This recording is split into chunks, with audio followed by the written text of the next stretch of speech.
Lux presents Hollywood.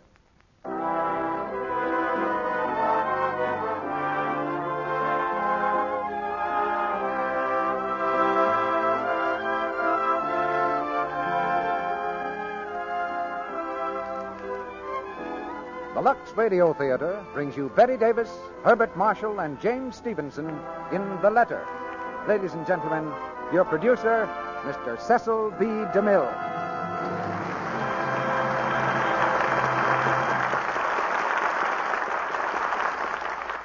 Greetings from Hollywood, ladies and gentlemen.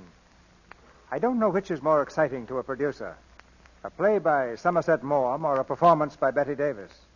But we have both in the Lux Radio Theatre tonight. And the pulse of this producer is beating double time. For Miss Davis again proves her genius in one of Mr. Maugham's most powerful dramas, The Letter.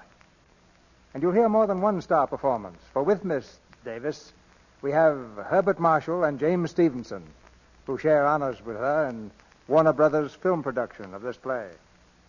The Letter is the story of a beautiful woman fighting the heat and privations of a jungle backcountry, who tears to shreds the lives of two men. It's a great part for a great actress, and we had no trouble in persuading Bette Davis to return from an Eastern vacation to play it at this microphone. The result of her gracious gesture is the kind of bill that would mean standing room only in any ordinary theater. But, of course, this theater always has enough seats to go round, all the way around, the whole country. That's one reason it's a national theater. Tonight's performance comes to you with the best wishes of Lux Flakes. And just as you have made this theater a weekly custom in so many American homes, you've made Lux Flakes a daily custom in your homes, too. And that adds up to an all-American rating for both plays and product. And now get ready for a dramatic experience you'll never forget. The curtain rises on The Letter, starring Bette Davis as Leslie Crosby, Herbert Marshall as Robert Crosby, and James Stevenson as Howard Joyce, with Sen Young as the lawyer's assistant.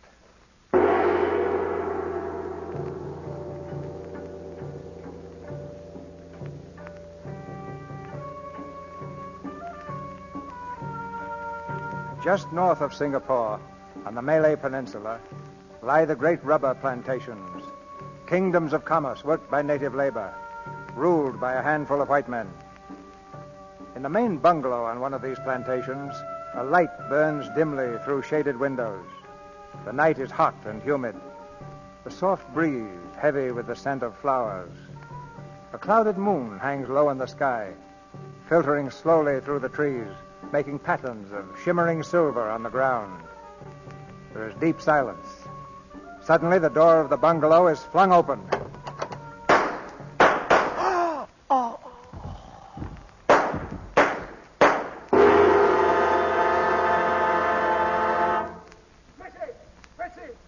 Gunfire. Mr. Crosby, I hear... That man, that is Mr. Hammond. Is he dead? I think him dead. You shoot him, Miss Crosby? Do you know where the new district officer lives? Yes, Missy. Send someone for him at once. Say there's been an accident and Mr. Hammond's dead. Yes, Missy. And get word to my husband. He's out somewhere on the number 4 plantation. Yes, Missy. I try.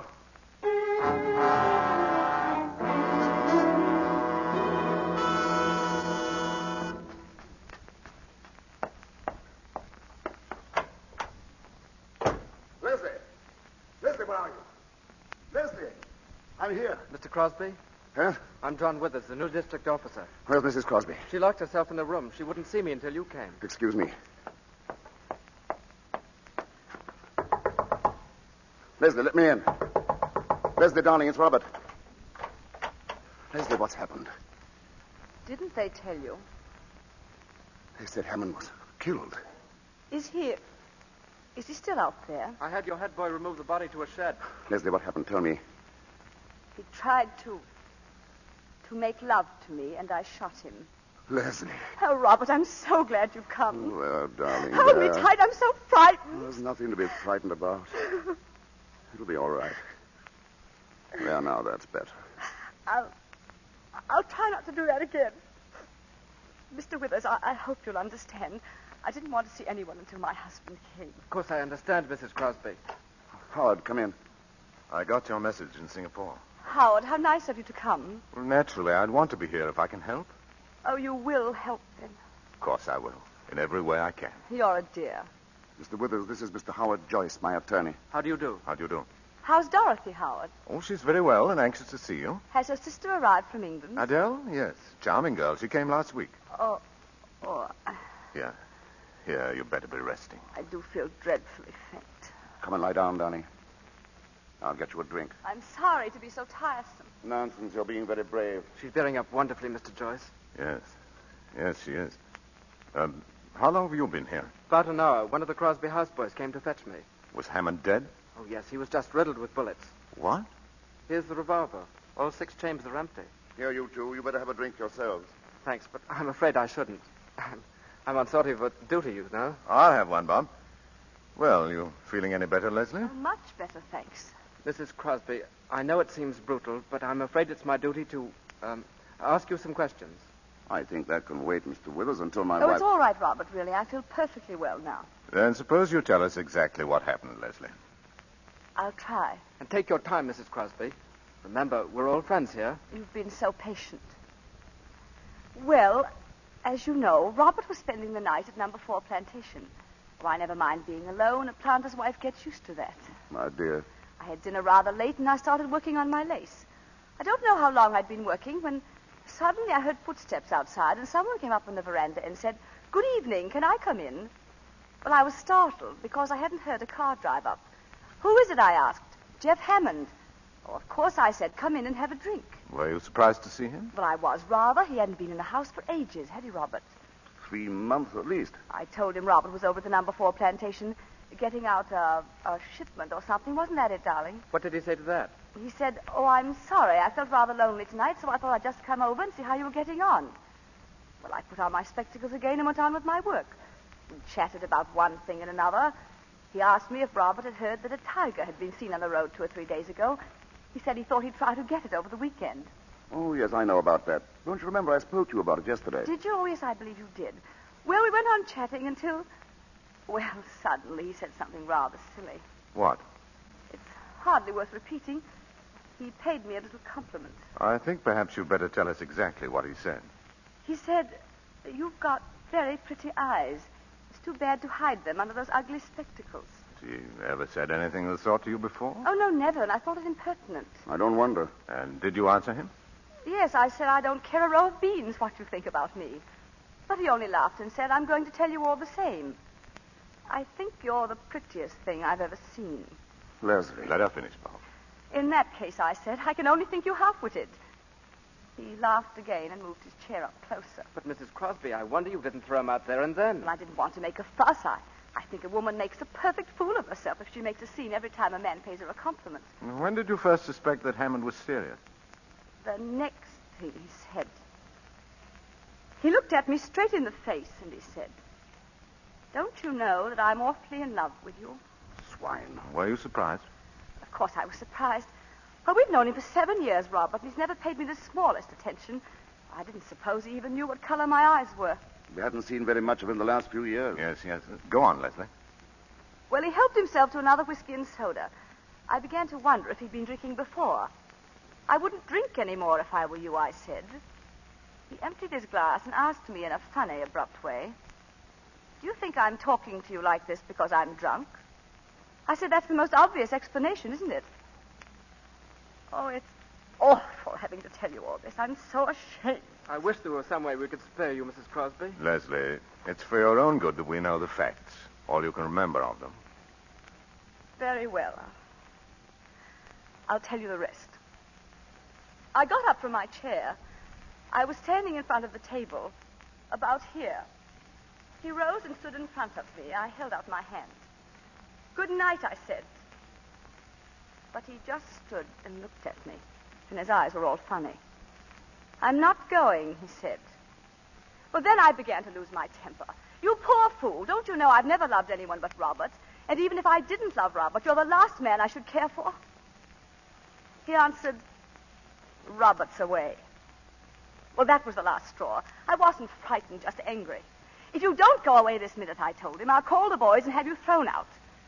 I walked past him to call the boys from the veranda, and he took hold of my arm and swung me back. But I screamed as loud as I could.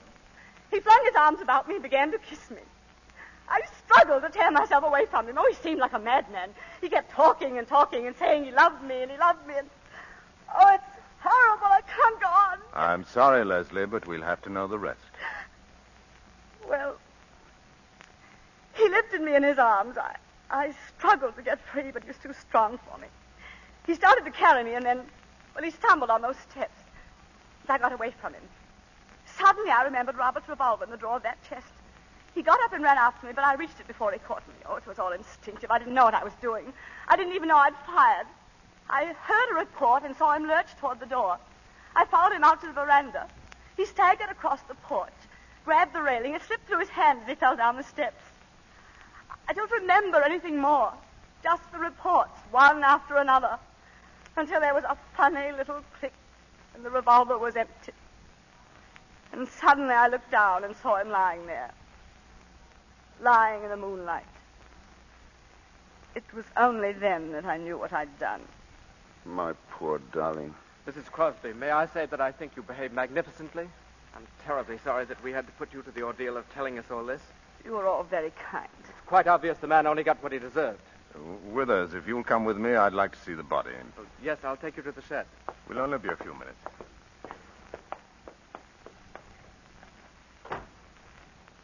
My poor child. Oh, Robert. What have I done? You've done what any woman would have done in your place. Only 9/10 on them wouldn't have had the courage. And yet I'd give almost anything if I could bring him back to life. It's so horrible to think that I killed him. Leslie. Why, there isn't a man or a woman in the colony who won't be proud to know you. Darling, we have been happy, haven't we? You've been the best wife a man could have. I'm grateful for all the time we've been together. Don't say it that way, darling. It sounds so in the past. Nonsense. We've got most of our lives ahead of us. Oh, if only there was something I could do to help you right now. You can love me. That's all I need. I've always loved you. Yes, but now. Leslie, darling, if I could love you any more, I would now. Robert.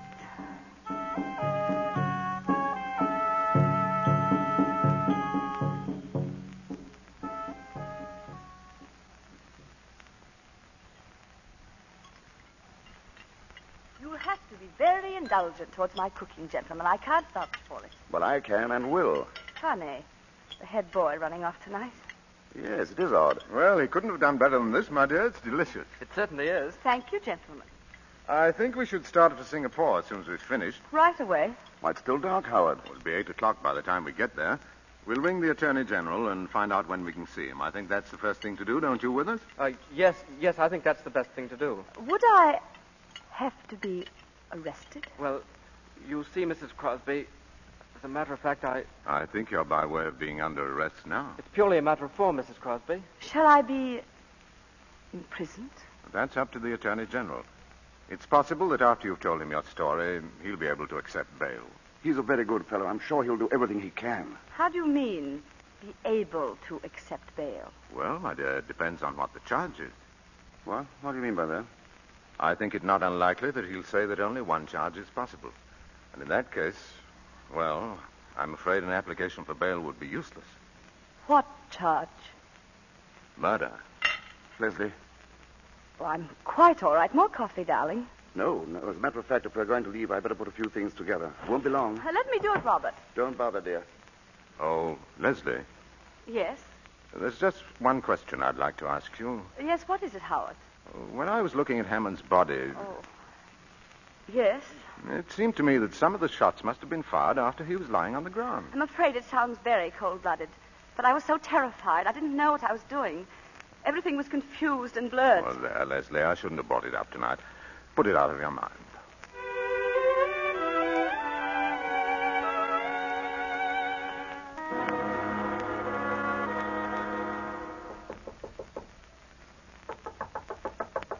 Come in. Well, long she saying? Mr. Crosby to see you, sir. Oh, ask him to come in. Mr. Crosby? Thanks. Hello, Bob. Howard, how is she? Sit down, Bob. Have you seen her? If I can be of any assistance, sir, I shall remain within call. Not at the moment, Ong, thanks. Ong's been of great help on the case. He finds out everything. The perfect confidential clerk. I tried to catch you at the house. I had to see you, Howard. Well, you needn't hesitate about coming to the office, Bob. You know you're always welcome. How is everything? Everything's fine. In fact, Leslie's much better than you. She hasn't turned a hair. She's worth 10 of me. I don't mind confessing I'm all in. It's the first time we've been separated for more than a day since we were married. You mustn't let yourself go to pieces, Bob. I've tried to work, but it's no good. The estate can go to blazes for all I care. I hate the house and every tree on the place. And why not stay in town with us? Dorothy's for it, and so am I. Thanks. I think I will. I won't be so lonely. Oh, you better get some sleep and alter your planter's clothes before you see Leslie. You don't want her to have to cheer you up. She's a plucky woman. It's monstrous they should have kept her in that filthy prison all this time. I had no choice. Anyway, it's only a week now before the trial. The whole thing's a farce. Why subject her to the ordeal of a trial? Because she admitted killing a man in a civilized community. A trial's inevitable. She shot him as she would have shot a mad dog. You don't have to convince me, Bob. It's curious that Hammond was able to keep his life so hidden. That gambling house he owned, and especially the Eurasian woman. Could she be one of the witnesses? I shan't call her. I'll just produce evidence that Hammond was married to her. He managed to keep that marriage a secret, too. Oh, I know you're busy, Howard. I can't tell you how grateful I am. Oh, nonsense. Now, stop worrying about the trial. That's your lawyer's job. Thanks, old man. I'll see you up at the house.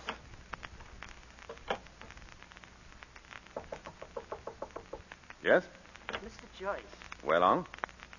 if you are not too busy, sir, might I trouble you for a few words in private conversation? No trouble at all, Ong. It has to do with the case of the Crown versus Crosby. Yes? A friend has brought me information, sir, that there is in existence a letter from the defendant to the unfortunate victim of the tragedy. Well, that's not surprising. In the course of 7 years, I've no doubt Mrs. Crosby often had occasion to write to Mr. Hammond. But the letter, sir, was written on the day of the late Mr. Hammond's death. Well? You will no doubt recall that Mrs. Crosby has stated that until the fatal night, she had had no communication with the deceased for several weeks.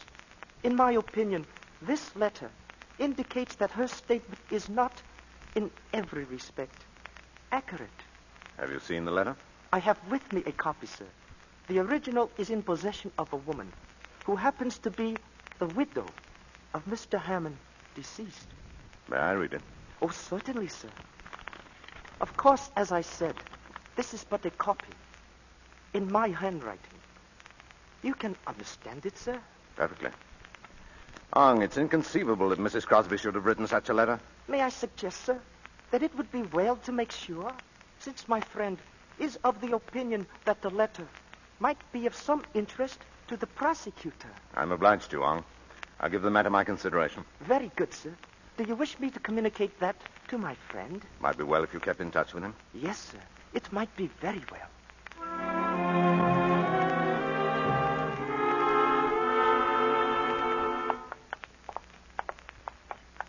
You may stay in the visiting room as long as you want, Mrs. Crosby.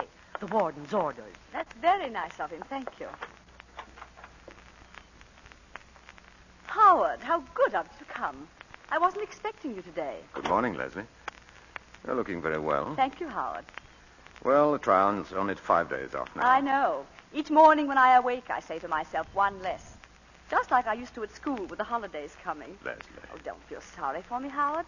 Time has really passed quite quickly. I've read a great deal and worked on my lace. But I'll confess something to you, Howard. I'm not looking forward to testifying in court. Leslie, one of the things that's impressed me is that each time you've told your story, you've told it in exactly the same words. You've never varied a hair's breadth. And what does that suggest to your legal mind?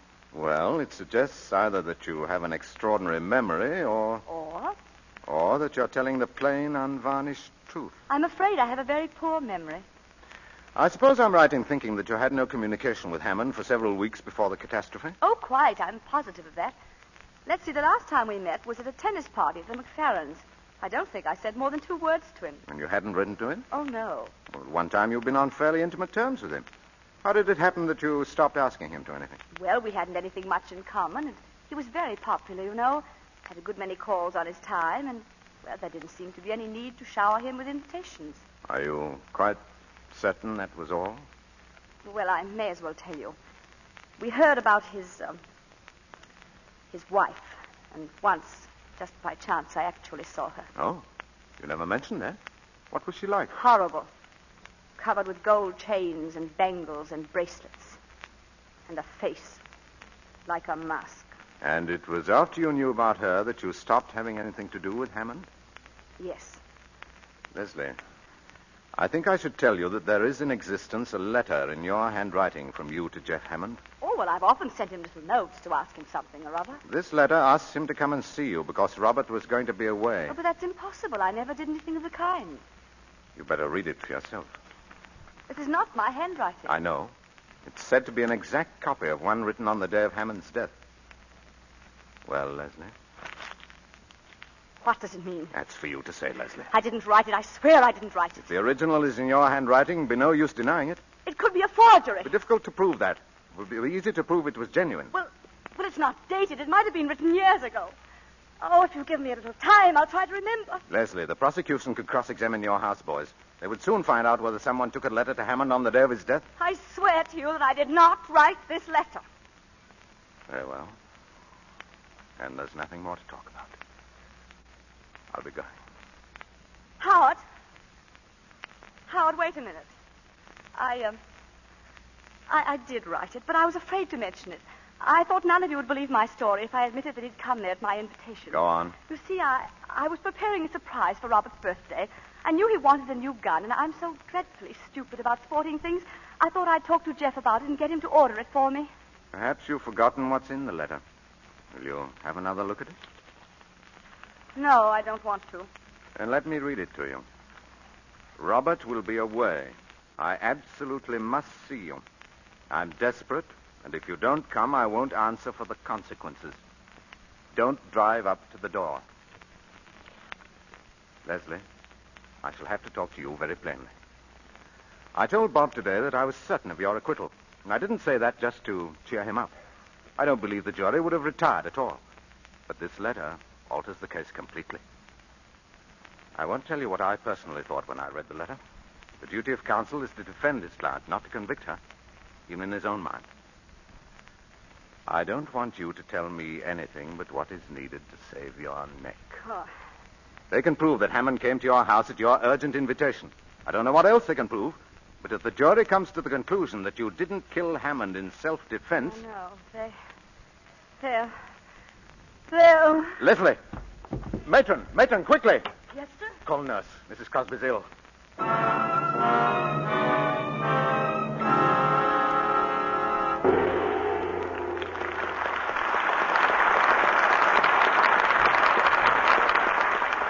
Mr. DeMille will return in just a moment with our stars, Betty Davis, Herbert Marshall, and James Stevenson, for Act 2 of The Letter.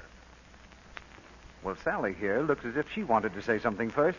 What is it, Sally? I just want to look into the future for a moment, Mr. Ruick. Yes? What do you see there, Sally? Good news. 100 years from now, there won't be any spring house cleaning. You don't say. Why not? Because everything in the house will be waterproof. You just hose down a room, and presto, it's clean. Very simple indeed.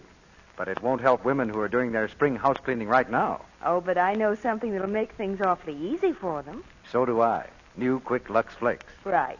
And I've heard loads of women say they've never seen anything like it. They love the way it bursts into suds at the touch of water. Yes, and it's amazing how rich those suds are, too. All fine, pure soap. No harmful alkali of any kind.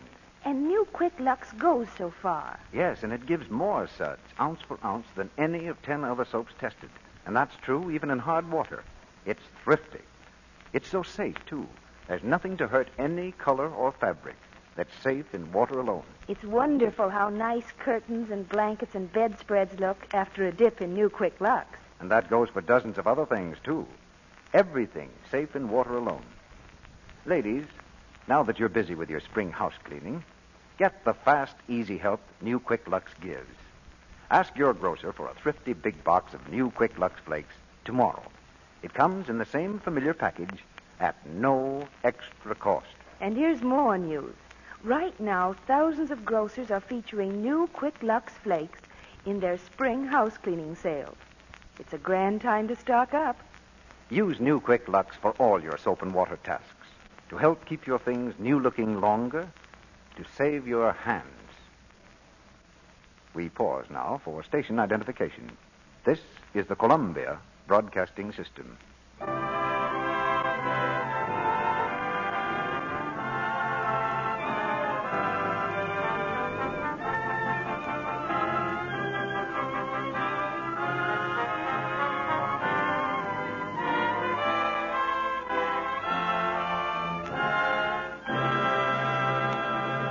Act 2 of The Letter, starring Betty Davis as Leslie Crosby, Herbert Marshall as Robert Crosby, and James Stevenson as Howard Joyce.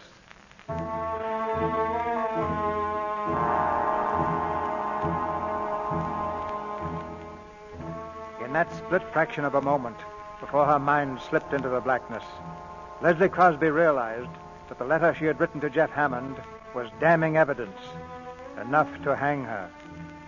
Now, a few minutes later, in the first aid room of the prison hospital, she leans wearily back in her chair, her eyes half closed. I'm afraid I've made rather a mess of things. I'm sorry. For Robert, not for me. You've distrusted me from the beginning, Howard. That's neither here nor there, Leslie. Who's got the letter now? The Eurasian woman who was Hammond's wife? Oh. Howard, are you going to let me be hanged? What do you mean by that, Leslie? You could get hold of the letter. Do you think it's so easy to do away with unwelcome evidence? But surely nothing would have been said to you if the owner wasn't quite prepared to sell it. That's quite true. But I'm not prepared to buy it. Oh, but it wouldn't be your money. Robert has saved some. I wasn't thinking of the money. I don't know if you'll understand this, Leslie, but I've always thought of myself as an honest man. You're asking me to do something which is no better than suborning a witness. Do you mean to say you can save me and you won't? What harm have I ever done you? You can't be so cruel. I want to do my best for you, Leslie, but a lawyer has a duty to his profession and to himself. I can't do what you ask. Oh, poor Robert. He doesn't deserve it. He's never hurt anyone in his life. He's so kind and simple and good, and he trusts me so. I mean everything to him, everything in the world. And this will ruin his life. Oh, I know what you're thinking. You despise me. You think he's well rid of me if they do hang me. I don't despise you. It isn't important what I feel about you, do you understand? I'm going to do what I can. Oh. Bob will want to know what the money's for. Will it be a very large sum? I imagine this woman has a pretty shrewd idea of the letter's value. You won't have to show Robert the letter, will you? I'll do everything possible to prevent him from seeing it. He'll be an important witness, and he should be as firmly convinced of your innocence as he is now. And after the trial? I'm going to try and save your life. Oh, if Robert loses his trust in me, he loses everything.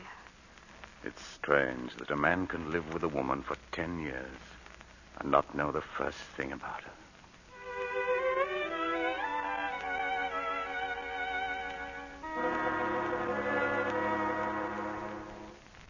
So you think your friend could be induced to part with the letter? I believe so, sir. But my friend has not got the letter. The woman has it. She did not know its value until my friend told her. What value did he put on it? $10,000, sir. Only 10,000? Why not 50 or 100? For the reason, sir, that Mr. Crosby has in the bank of the British Malaya Company a savings account in the amount of only $10,450. $10,000 is a good deal of money, Ong. Yes, it is a good deal of money. Well, I'll speak to Mr. Crosby. Have the woman come to my office. I was about to mention, sir, she made 2 conditions. She insists that the money shall be brought to her. I can take you to the house whenever you are ready, sir. What's the other condition? That Mrs. Crosby shall bring it to her personally. You must be mad. Good heavens, man. Do you suppose Mrs. Crosby can just walk out of a prison cell whenever she feels like it? My friend thinks you could arrange to have her stay at your house until the trial.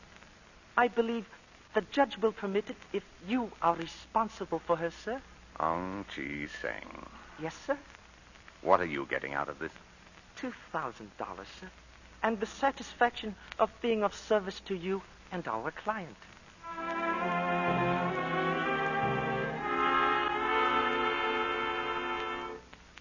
Sit down, Howard. I've taken the liberty of ordering for you. Oh, thanks. Well, you're looking more cheerful, Bob.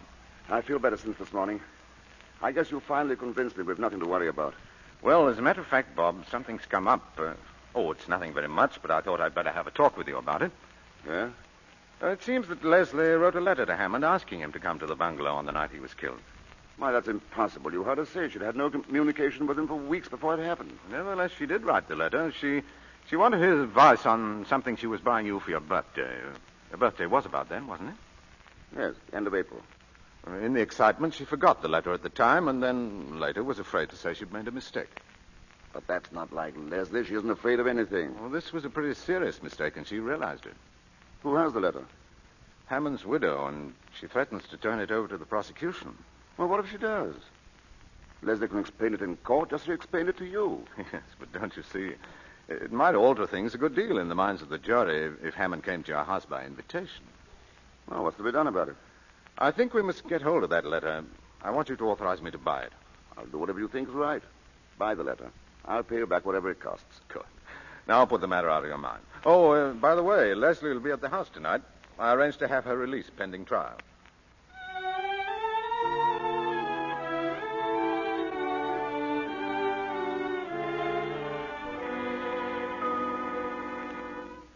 Leslie, don't tell me that's the same lace I saw you working on at the McFerrins. How can you go so fast? Well, I haven't had anything else much to do this past month. What's it going to be? It's too fine for a tablecloth, surely. It's a coverlet for our bed.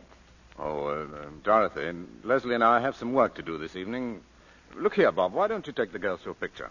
Well, it won't take all evening, will it, Ron? Well, there's a lot to go over. There's no use you three hanging around. You'd much better see a good film. Yes, darling, go ahead. It'll take your mind off tomorrow. I want you to. All right, then. I'll bring the car around. Come on, Adele. I can see the legal mind is anxious to get rid of us. Night, Leslie. Good night.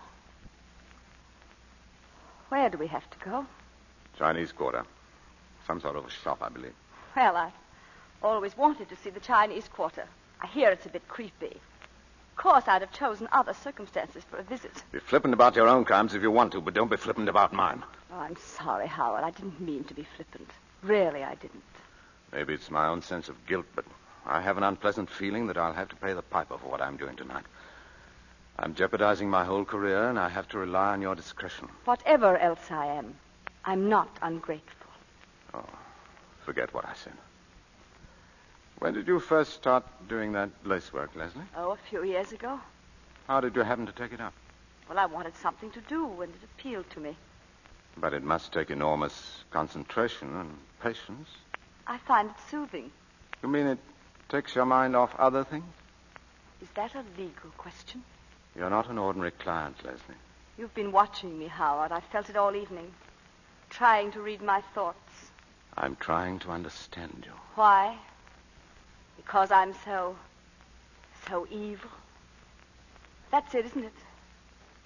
Some time ago, I saw a volcano erupt. An island south of here, Guadi. It had been dormant for years, and then suddenly the crest blew off. It was terrifying and beautiful. Fire turned the sea and sky crimson, and 3 villages melted into ashes. It's time we were starting. Aung Chi Seng will be waiting for us.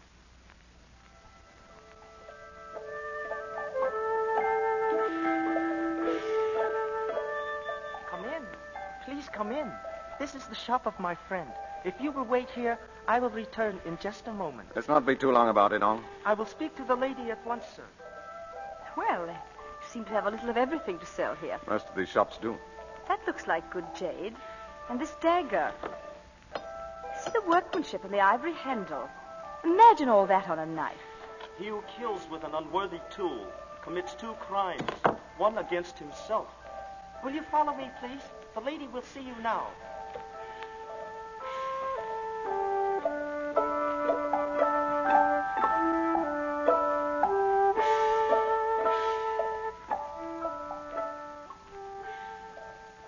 Where is she? You said she'd be here. She is coming, sir. Well, what's she standing there for? Ask her if she has the letter. Yes, sir. 你嗰封信喺處嘛？封信我信得過唔好咧。Mrs. Crosby, I regret, but the veil that you wear over your head Mrs. Hammond requests that you remove it. Of course. Tu cœur congolais. Mrs. Crosby, Mrs. Hammond has a further request. She wishes you to walk over to her. Now, look here. Tell her this is it's enough. all right, Howard. I don't mind.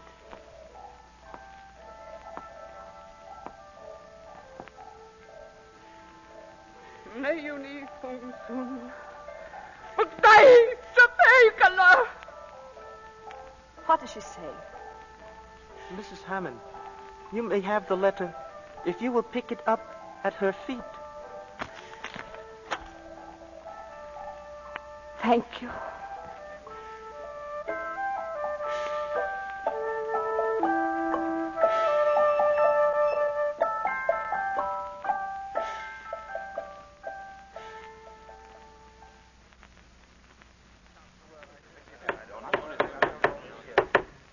Gentlemen of the jury, have you agreed upon a verdict? We have, Your Honor.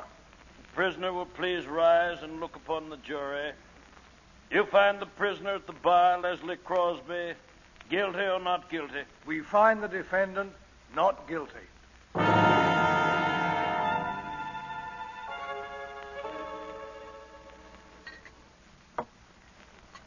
And from that day on, I made a solemn vow that I wouldn't make another cocktail until Leslie was acquitted. So if these aren't up to my usual high standard, remember, I'm out of practice. Dorothy, darling, they're wonderful. Never been better. Robert Crosby, right now you wouldn't know what you were drinking. I guess that's right. I can't taste or think or feel.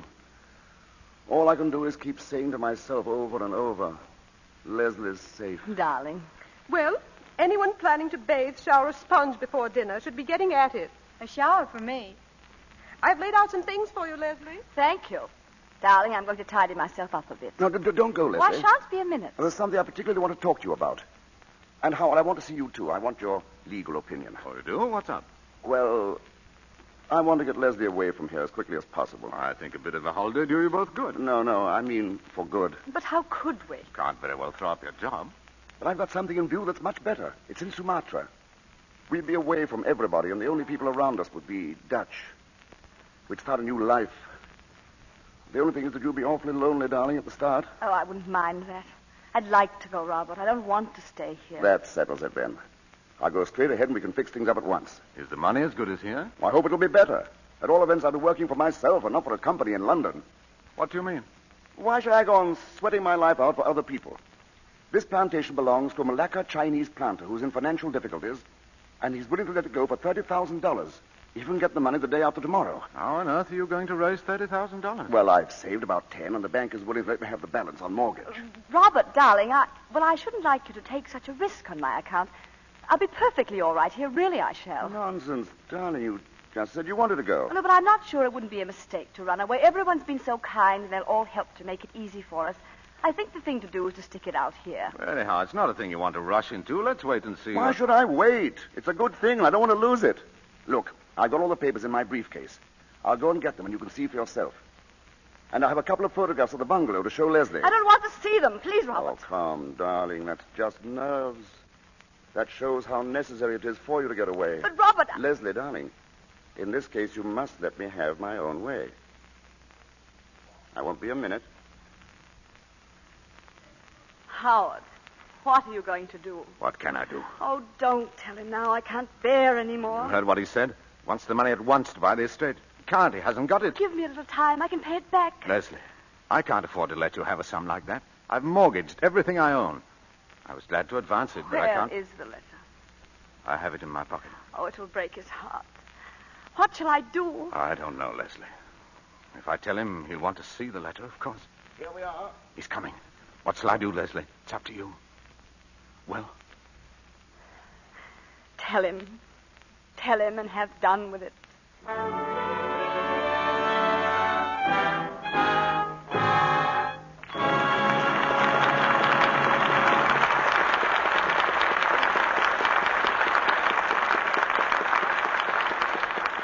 The lights come up in the Lux Radio Theatre as the curtain falls on Act 2 of The Letter, starring Betty Davis, Herbert Marshall, and James Stevenson. Will everyone remain very quiet, please? Because in this brief intermission, I've asked one of our audience to help me in a little test. Here she comes to the microphone now. Her name is Mrs. Lee Millar. And your home, Mrs. Millar, is... Oakland, California. Well, we are delighted to have you with us, Mrs. Millar. Now, do you see what I have in my hand? Why, 2 rubber bands. Yes. Will you take this one and stretch it as far as it will go? That's right.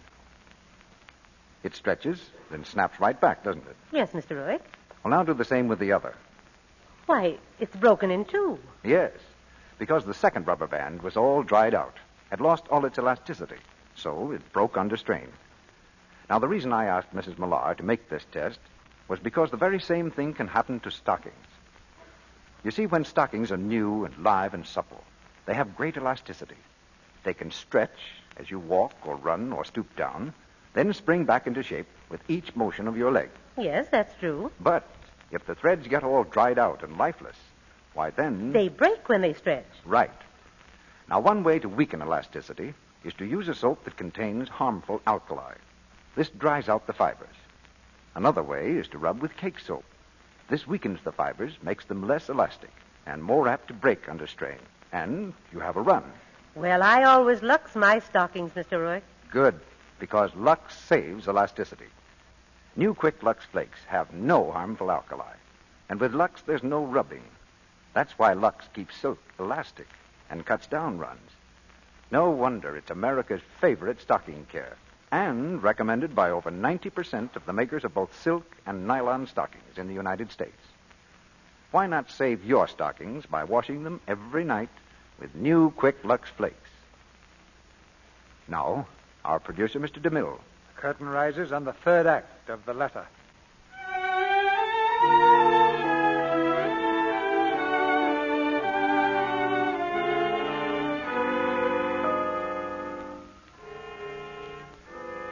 Robert Crosby has returned to the room, his thoughts full of plans for the purchase of the new plantation. In silence, Leslie and Joyce watch Robert, brimming over with enthusiasm, arrange his papers on the desk. This is really a handsome estate. We'll be stealing it for $30,000. Bob, I don't like to throw cold water on your plans, but hasn't it struck you that the costs of what we've just been through will be pretty heavy? Costs? Oh, yes, the legal expenses. Oh, I couldn't charge you anything for my services, but there are certain out-of-pocket expenses. That's awfully decent of you. I'm not sure I could accept that. But what do these other expenses amount to? Well, the principal item is that letter of Leslie's I mentioned to you. Oh, yes, I'd almost forgotten. You see, you were going to... I had to pay a great deal of money for it. Well, if you thought it necessary, I'm not going to grouse. How much was it? $10,000. $10,000? Well, you must have been mad. You may be quite sure I wouldn't have given that if I could have got it for less. Oh, that's every cent I have in the world. Why didn't you let them bring the letter in and explain it to the jury? I didn't dare. What do you mean it was absolutely necessary to suppress it? If you wanted Leslie acquitted. What was there in the letter? I told you at the time. It was very stupid of me, Robert. I remember now. You wrote to Hammond to ask him to come to the bungalow. Yes.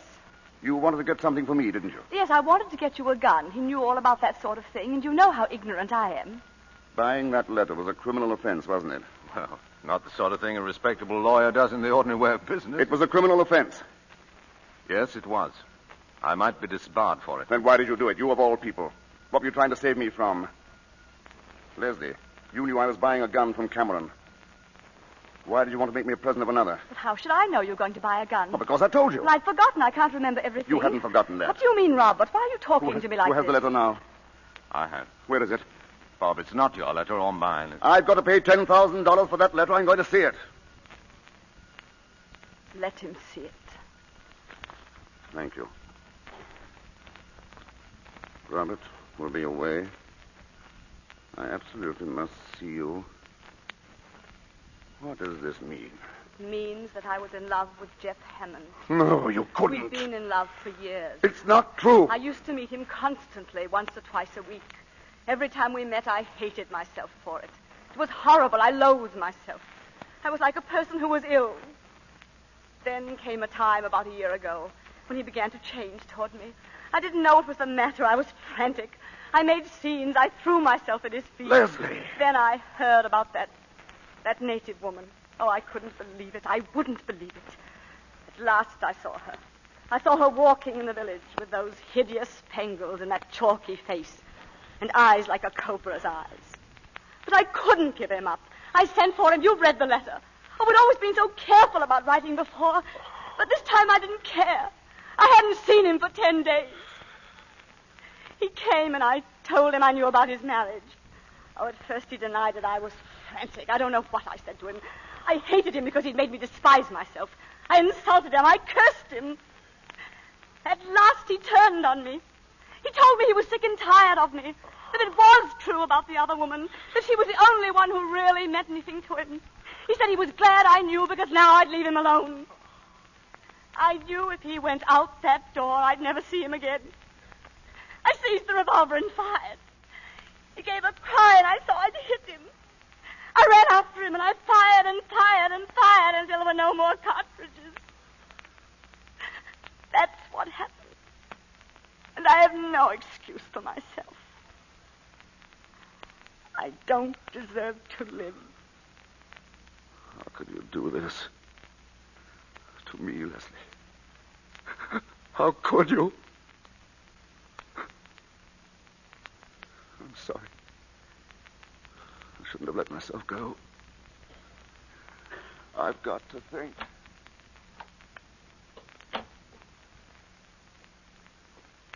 Leslie. Well? He's going to forgive you. Yes. He's going to forgive me.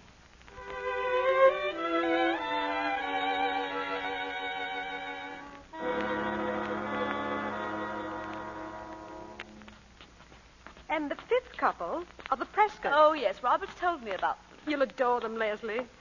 Now, both of you get a good sleep because it'll be a late party. Good night. Good night, Dorothy. Good night.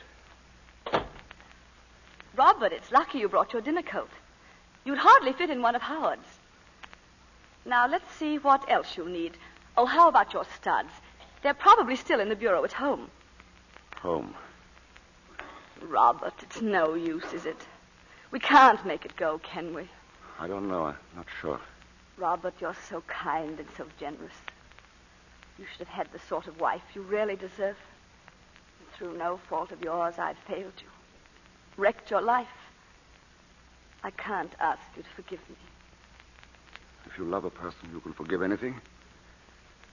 But what about you? Can you go on? Oh, I'll try. I'll really try. That's not what I was asking. I'll do everything to make you happy, everything in my power. That isn't enough. Unless, Leslie, now, this minute, do you love me? Yes, I do. Kiss me then. Kiss me. As if... Robert. No, I can't. Leslie, tell me, Leslie, what is it? With all my heart, I still love the man I killed.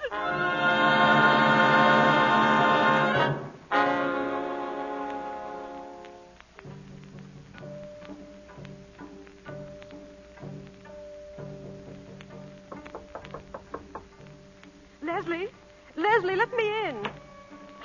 My dear, they're all waiting for you. This is your party, you know. I'm sorry, Dorothy. I took rather long to dress. Leslie, isn't that your lace work? Yes. Were you working on it just now? A little. I'm anxious to finish it. Leslie, please come downstairs. Of course, dear. In a few minutes. Very well. When did you first start doing that lace work, Leslie? I find it soothing. You mean it takes your mind off other things? I couldn't give him up. I sent for him. At last he turned on me. He was sick and tired of me. She was the only one who meant anything to him.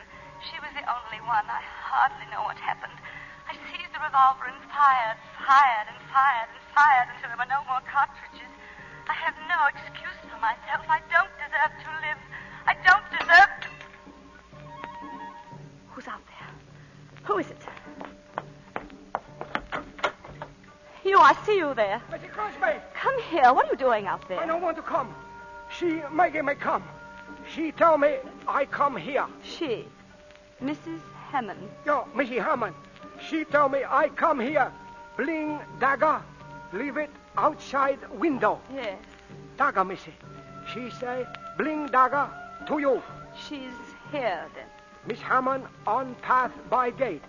You no go in garden, Miss Crosby. She kill you. She wait there. That is what dagger mean. She kill you, you go in garden. Missy, you know tell police I come.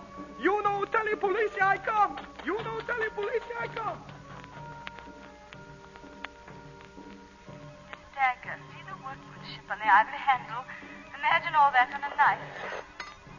He who kills with an unworthy tool commits two crimes. One against himself. I don't deserve to live. I don't deserve to live. I don't deserve to live.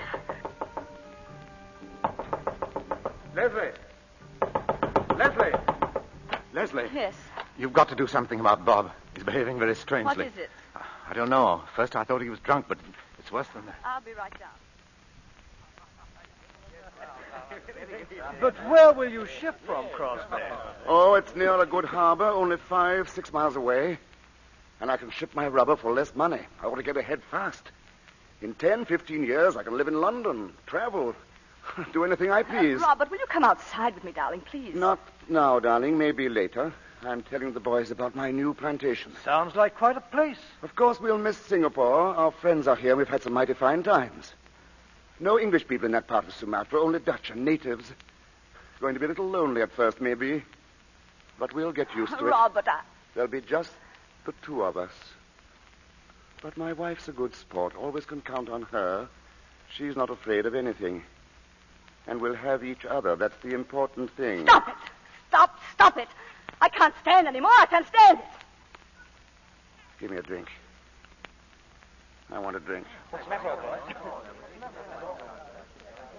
Howard, where is Leslie? Where did she go? She ran out into the garden. The garden. I'll find her. No, let her alone.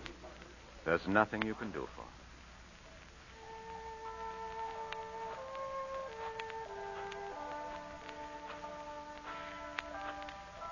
You no go in garden.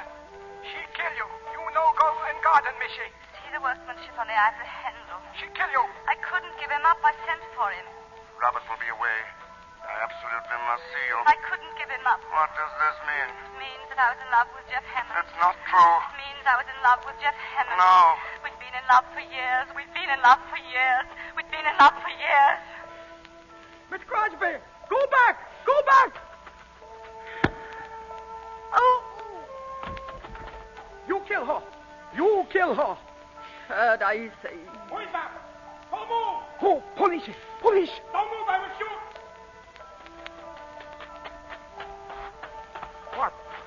What you do here? I do nothing. I tell her not go into garden. I tell her. Oh, this woman, she's dead. Herr John had I sella. What does sick? She say she kill her. It was right. She died. Leslie! Leslie! Leslie!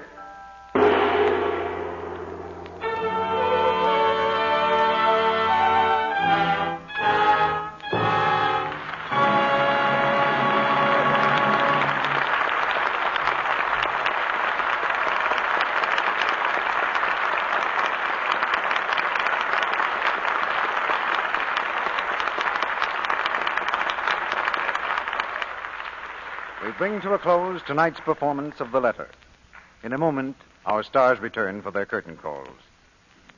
But while we're waiting, listen to this.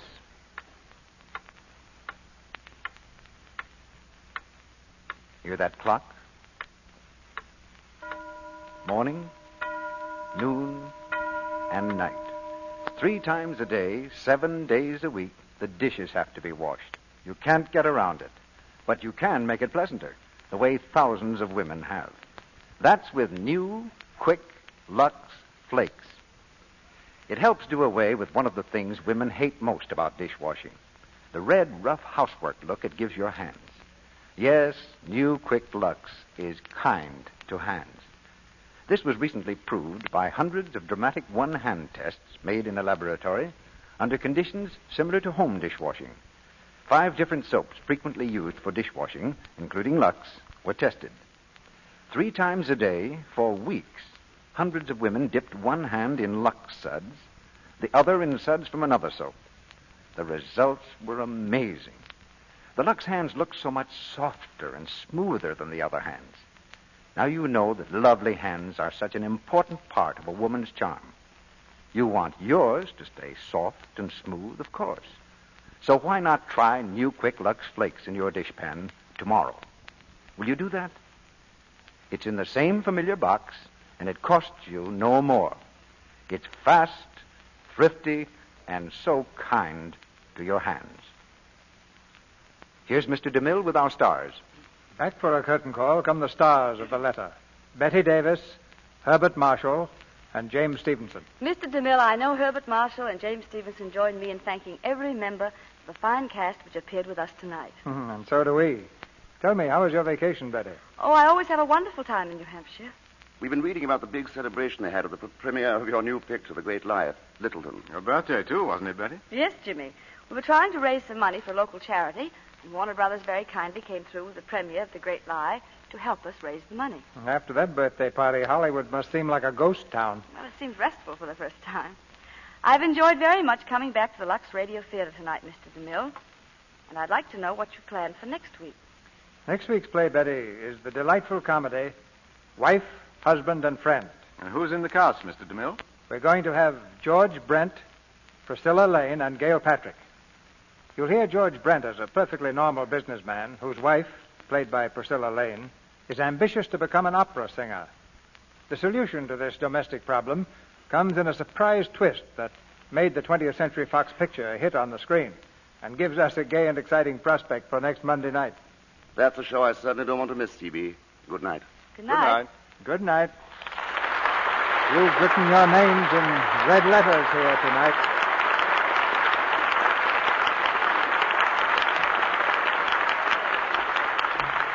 Ladies and gentlemen, we have just learned that the Lux Radio Theatre has again been selected by the readers of the Movie Radio Guide magazine as the best dramatic program on the air. It's the third consecutive year that this theater has received the Movie Radio Guide Award. And to all who participated in the poll, we express the gratitude of our sponsors and of the entire staff of this theater.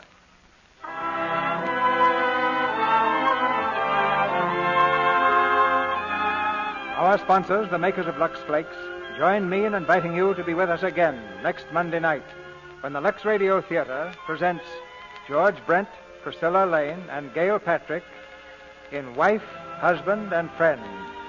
This is Cecil B. DeMille saying good night to you from Hollywood.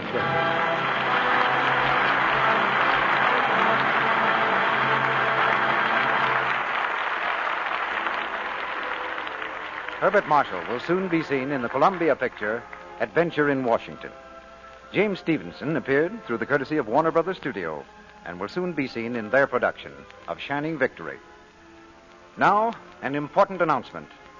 As you know, many localities switch to daylight saving time next Sunday. If your community is one of those changing to daylight saving time, you will hear this program at the usual hour. If your community remains on standard time, tune in 1 hour earlier. Check your newspaper or radio magazine for the correct time.